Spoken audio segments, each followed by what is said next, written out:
Welcome back, everybody. We're on day 20 of 42 Days of Magical Practice, and today we're going to take a deeper dive into breathing. Yeah, and we're going to look a little bit more at the technical aspects of, the state change that's involved with these regulated breathing patterns, and how that acts as a bridge to deeper states of consciousness, really. Right, and just deeper, yes, but also a pretty superficial flush of these different states, right? Because I'm hoping that you'll be excited enough, and through some experiential, types of practice, that you can identify at least a couple of these state changes, and then that will spur your inquisitiveness to go and learn more about these, because the more you build up your understanding of these brainwave states, it's only going to enhance the process more, because then you're going to notice these cues and they're going to come online for you, and you're going to be excited about doing it. You're going to be in there, and every time you have one of these and you can sort of crunch it down and sort of identify it, it's going to be just so much better for you. Just one thing will lead to another. And so again, seeing that feedback loop of understanding basically what's going on, and then having the experience, and then that, inspiring you to get more information and learn more about this, and how is that going to be utilized to better yourself in one way or another.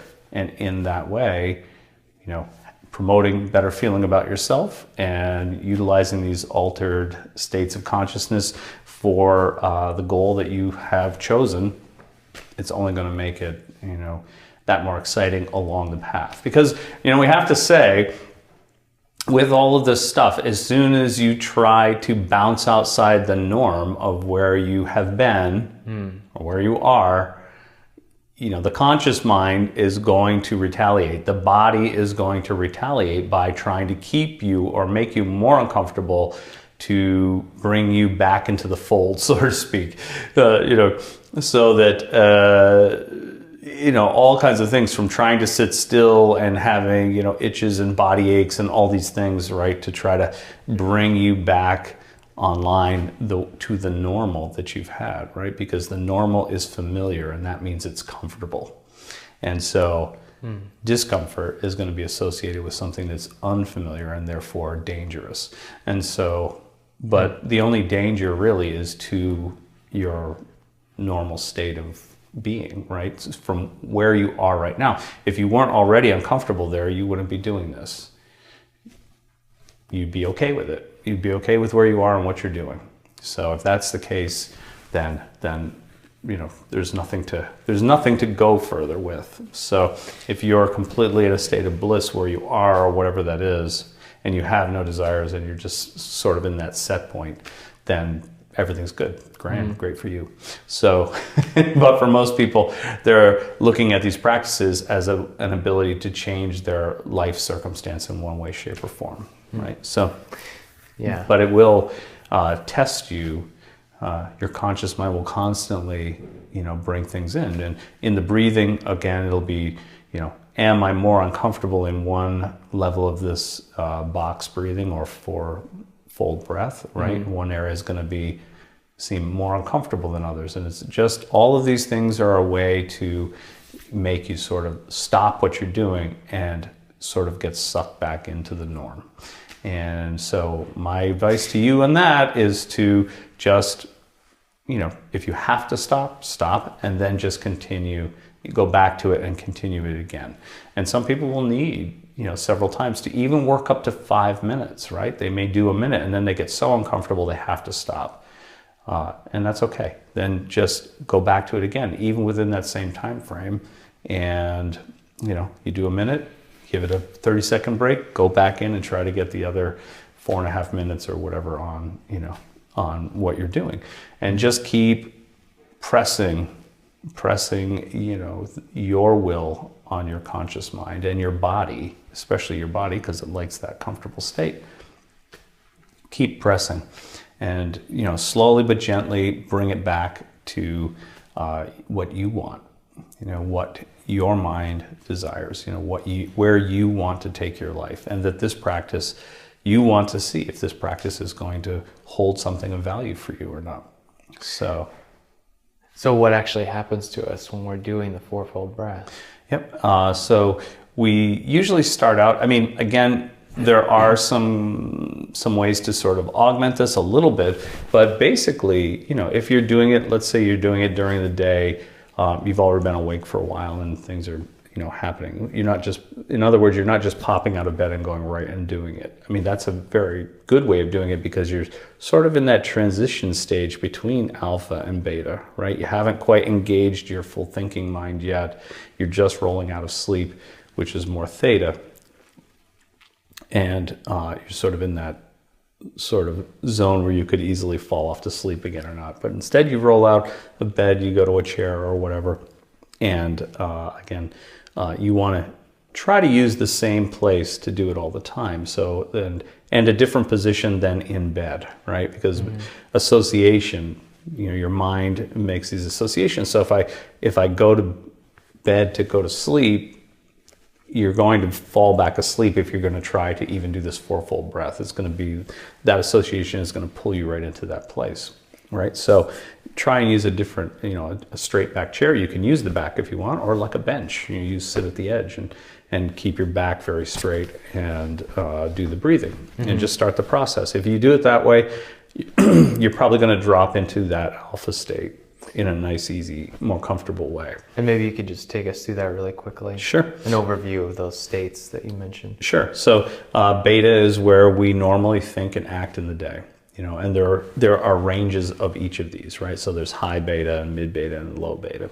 And these are frequency patterns. Frequency patterns in your brain. So the brainwave patterns, and they can be congruent or incongruent as well. So and what I mean by that is even in the let's say a beta state, they could be sort of erratic. They're coherent, right? Yeah. So they can be sort of erratic and all over the place, even though they're sort of vibrating at the same rate. Or they can all be entrained so that they're all moving very, very smoothly together in a coherent pattern, right? So, and all of them along that path. And do you associate the coherence of brainwave pattern with conscious awareness? Yeah, I do. The more incoherent your brainwave patterns are, the less conscious that you are. Conscious, I think, meaning that I can hold a single thought and focus a little better, right? Because, you know, think of a brainwave pattern that's very erratic. That means there's going to be a lot of dissonance there. So it's, you know, trying to think of all these things at once or being bothered by random thoughts and all of that. It's like the monkey mind, right? As they call it. So when it's in more of a coherent state, it's going to be much easier to sort of let those things go and push them out to the side and focus on what you're doing at the time. So I would say even in beta, where we act most of the day, there are people that are going to be, you know, sort of scrambling for all these things and they can't focus on any one thing and they're always confused. Right. And it's like generates even more anxiety or whatever. And those people that, even though the house is burning down around them, they could focus and, you know, they know what to do and the next step to take, and they're much more efficient at what they do. Right. So, and that's that coherency versus incoherency. And when it comes to something like dreaming or whatever, which would be more in theta state, the difference between regular dreaming and lucid dreaming would be like incoherent theta versus coherent theta. Somewhat. I mean, you know, it's almost like bringing some degree of beta within, for lucid dreaming would be somewhere, like I would say coherent theta is more like a dream that sort of has it's very vivid and has sort of a path that you can look at. I mean, there may be some ridiculous parts of it, but it's not jumbled and chaotic. You know, it's like a movie. You're involved in a movie, but you don't know that you're dreaming, or there's just the inkling of it. So, but it's brilliant, it's, you know, bright, it's clear, it's all of those things, those vivid dreams, which are not the same as lucid dreams. Lucid dreams are when you're in the dream state and you know you're dreaming, and you're acting with your conscious mind just like you would here, except that it's more clear, you know, for lack of a better way of putting it. So it's basically some aspects of your mind are acting in beta in a coherent beta, and on a background of this theta. So you're in the subconscious, but you're using, you know you're dreaming, and you're acting within that dream. That's a lucid dream, which is a whole nother topic, which we'll get into. Right. But that's the idea. But it is a kind of an important correlation to make, just in those different states, because you kind of touched on, what beta being your normal day-to-day working, going about doing, and then we talk a little bit about theta now. So what's that alpha territory that's kind of in between? Yeah. When we look at the stages, which is beta, alpha, theta, delta, right? And then gamma on the top, right? Which is one of the harder states to get into, right? So, and delta would be the one that's basically where you have deep sleep, deep restorative sleep. So that's the lowest of the frequency patterns, where you're in that space and your body really is offline, or your mind is offline, and your body is repairing itself and taking care of all the things that it needs to do without you interfering. So it's that restorative sleep. When you get enough delta sleep, you're really you're utilizing the best aspect of sleep for your physical being. That's where all the healing takes place. That's where repairs take place, when you're not actively running after whatever in theta or whatever you're doing. So it's a wonderful stage. Alpha is a transitional stage between beta and theta, and again, they're staged, right? So there's a range in there. It's not just a single frequency, but a range of frequencies. So and alpha is the one that we usually think of or associate with a better state of learning new material, being involved in reading a book or immersed in a movie or things like that, right? So it's sort of like, it's just on the transition of where our inner world is starting to be a little more real than our outer world. So we're sort of, a good book or a good movie will suck us into that environment, right? And we sort of occupy, it's why we jump, and why it's not just about loud noises and things happening, right? It's like, it's startling because we've sort of entered into that place where we are one of the characters. We've been trained to them in some way. That's what we love about these great movies and great books as well, right? So that's that alpha stage where the inner world is starting to be a little more real than the outer world, and we sort of engage in that. And again, and in that coherent state, that's where our breathing rate starts to level out and get a little bit more even, and we're in a little bit more calm state. So we're allowing a certain amount of information to flow through to the theta, to the subconscious, right? It's not all getting bounced back into beta, where we're analyzing at the same time, right? So, and we can say that, again, the ability to access information in theta is sort of directly correlated to, at the time, how much analysis is going on, or how much we're either engaging that. We have less access to engaging the theta analysis. Like, we're always analyzing things. We're sort of in that mode all the time. Is this true? Is it not true? Is this on?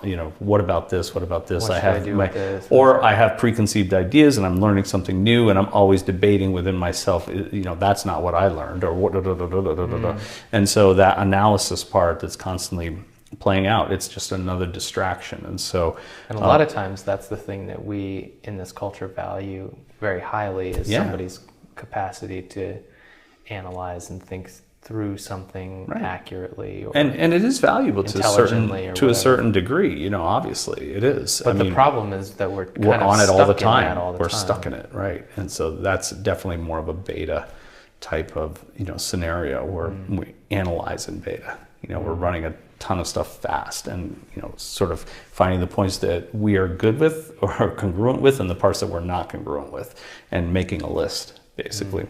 But in that, you can't actually push into that territory of theta. You can't push into the subconscious with that analytical mind. You have to go there sort of open and empty. And that'll allow you to be able to access that information and sort of evaluate it, because the analysis part just doesn't jibe so well there. You're getting all of these symbols, symbolic information, and you're just interacting in a different way on that level. It's a very difficult thing to describe in a technical aspect. You have to experience it. Right. You know, you have everything you need when you're there. Consciously, you're acting like this, but for some reason you act in a much more clear state because you don't have all the dissonance going on everywhere else. That's the best that I can say, is that, you know, you're acting very coherently within those brainwave states in theta. So everything seems to be, you're able to hold your focus without effort. You're able to retrieve information or access information and just take it at face value and sort of, you know, look at it from whatever level you need to and bring it back with you or leave it. It doesn't, you know, it doesn't really matter to you. You don't have this vested sort of interest in, you know, acquiring everything you can and dragging it back to the surface with you. Right. And then would you say, I mean, that's kind of what it feels like? Because you're using terms like take it back with you or, you know. Yeah, because, you know, it's like, I mean, how many people try to remember their dreams every night and they can't? It's not that they're not dreaming, they don't remember them. And they're trying to, you know, they use journaling or whatever, which is a very good way of training yourself to remember your dreams. Is putting your emphasis, you know, your conscious mind's emphasis on remembering and making it valuable so that the mind, again, asking yourself those open-ended questions, right? Like, what would it be like to remember my dreams every night? You know, the only way it can tell you what that would be like is to show you, you know, and I put more and more emphasis on it. It becomes, its importance becomes higher, you know, within that hierarchy, right? And so it puts more energy in remembering those things, and, you know, and if you're getting value from that, that pushes it up even higher. Yeah. So, I mean, the value could just be entertainment value, but if it's of high value to you, it'll push it farther up on your platform so that you can access that when you need to. Or when you want to. Yeah. And so the fourfold breathing could be used to transition consciously and in a controlled way, transition into the deeper states of alpha and theta. Right. I mean, like yesterday when we were talking about it, I mean, my first initial, input in, doing this is basically, you know, can I alter my state of perception just by breathing for 5 minutes? You know, I just want to know if I can do that. Now it's like, okay, now that I've done that and I'm kind of bored with that, I've done it consistently, I can do it. What do I do with it now? How does it benefit me? Can I, you know, recognize and alter my, you know, my brainwave states with each of these different types of breathing? You know, can I anchor it in somehow? Do I know when I'm in beta? What does that feel like? Do I know when I'm in alpha? What does that feel like? Do I know when I'm in theta? What does that feel like? And, you know, how can I access those? And can I use the breathing technique to do that? Sure. You know, I mean, we gave a good idea of what does alpha feel like. You know, if, again, you're engaged in a movie and you sort of get sucked into that where the rest of your outer world starts to disappear, right? You don't feel the chair under you anymore. You don't, or the movie seat. Right? You don't notice the people around you. It could be a packed movie theater, but they just disappear, right? I don't even see the screen anymore. I'm just like in it. I'm in the film. And with a book the same way, right? I mean, it's like you get involved with it. You don't register the words on the page anymore. You're just in the environment that it's laying out for you. So those are those nice coherent alpha states that we're talking about and how to anchor that in. Theta is a little more difficult because, you know, we don't have, you know, how do you, without a lot of training, how do you access, you know, your dream states? How do you do, you know, this consistently where you can say, oh, okay, this is theta and this is how I'm going to, you know, enter into that. But the breathing gives you a nice access point for that because we transition from beta to alpha to theta, right? So, and, you know, if you've already made it into that alpha state with the breathing technique, how is there a way to alter the breathing technique to then push you a little bit, you know, guide you a little bit further into the theta state, or at least the borderline territory of that? And there is, you know, just by altering the rhythm of that, it's going to actually drop you down a little farther. And the way we do that is very simple because that's the practice for today, right? So the idea is learn more about those brain states. Second is experience them or anchor them in by acknowledging what the experience is. Activity, beta, you know, that more open learning phase or immersion into a place where the inner world is a little bit more real than the outer world. And then that's alpha, right? So, and then theta is more like body and sensory array is offline, and the internal world is definitely, at a higher level than the exterior world. Okay, so you're immersed in the interior. The exterior doesn't exist at that point. So, but how do I move myself into that place, even for a short period of time? And it will be short if you're just doing, again, the 5 minutes, right? Right. It will be a short period of time, but it doesn't mean that you can't extend it later on. So learn more about those states, and then how to access theta from alpha. So it's going to be much easier in the morning if you wake up and then you roll right out and go into this. Go to your seat or your chair, whatever it is, go to your place, and just start the breathing back as straight. Start the breathing and do the 4-fold breath. You've set your clock, you've got your metronome, and you're setting for 5 minutes again. Do just the 4-fold breath and just sort of time it. Like if just use your own. You don't have to set another clock or anything like that. Just for a few seconds till you settle, or a few seconds, not minutes, because we've only got 5, right? So I want you to have the experience as quickly as possible. So, just sort of gauge it. When I feel like I'm settling into that nice, easy state, and it's sort of breathing itself at this point, then I'm going to shift it slightly. So instead of just 4 up, 4 across, 4 down, 4 across, right? So breathing in for 4, holding it for 4, breathing out for 4, holding it for 4. You're going to alter the pattern a little bit. So 3 of the things are going to be the same, 1 is going to be different. So, and here's how it goes. I'm breathing in for 4, I'm holding it for 4 at the top, I'm breathing out for 8, and I'm holding it for 4 at the bottom. And then breathing in for 4, holding it for 4, breathing out for 8, and then holding for 4 at the bottom. So again, a little bit of an altered pattern there will alter that state and drop you down into that theta pattern a little bit easier. At least the transitional point where it's like all of a sudden, remember, it's like theta is where your sensory array goes off, your external senses go off. So you might have a glimpse of like, all of a sudden you don't know where you are. Or, there's just a break in that mind chatter. Or, you feel like maybe your position in space is different than where it was when you started. You're sitting on the floor, but you feel as though you're sitting sideways on the wall. So your orientation in space may shift a bit. So those are all territories where you're starting to you're right in that transitional stage where for a glimpse, you've passed into that theta territory and come back to alpha, So if it doesn't startle you awake, you can just sort of, keep diving into that zone a little bit and sort of going, oh, okay. And you're anchoring in the feeling of that. And notice as you do that, your orientation is slightly off, because for those moments when you're in there, your sensory array goes offline. So I've closed my eyes so I don't have my sight. I'm not really smelling anything. I'm not really tactile sensing anything, right? I'm not tasting anything. I'm not really hearing anything unless I have something going like the metronome or whatever. But even that will disappear after a while. You'll find that, unless you consciously look for it, it's like it's in the background now, so it goes offline. It's a nice, easy way to experiment with this, and just to prove to yourself that you can do it and that it's accessible to you. And then, it's about, sort of extending those times and really anchoring them in so that you can access them when you want to.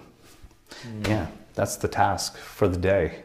It's a good one, and again, don't be discouraged. It may take a little time to sort of enter that, but I really believe that if you've done this 4-fold breath for a little while, and then you try this other transitional thing, and especially if you're doing it first thing in the morning when you wake up, because you're really still sort of in that zone, set your clock for 10 minutes earlier than you normally would get up, and that gives you 5 minutes to get into your position and 5 minutes to do the practice. That's all.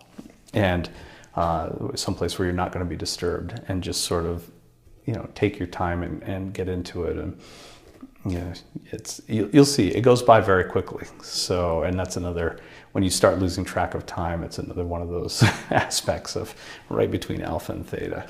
So but anchor it in, and as you do it more and more, it's going to get easier and easier for you to sort of bring yourself into that place. Awesome. Yeah, nice and easy. It's a lot of fun. Totally. Yeah, and go with it joyfully. Yeah, it's an adventure. You know, it may be a little unnerving at first, those different things, like feeling a different orientation in space or whatever, but it's harmless to you. So again, and it can really expand your view of the world. Yeah. Awesome. Yeah. Cool. There you have it. All right. Wow, that was tidy. All right. Yeah, have fun with it. And we'll see you guys tomorrow. Sounds great.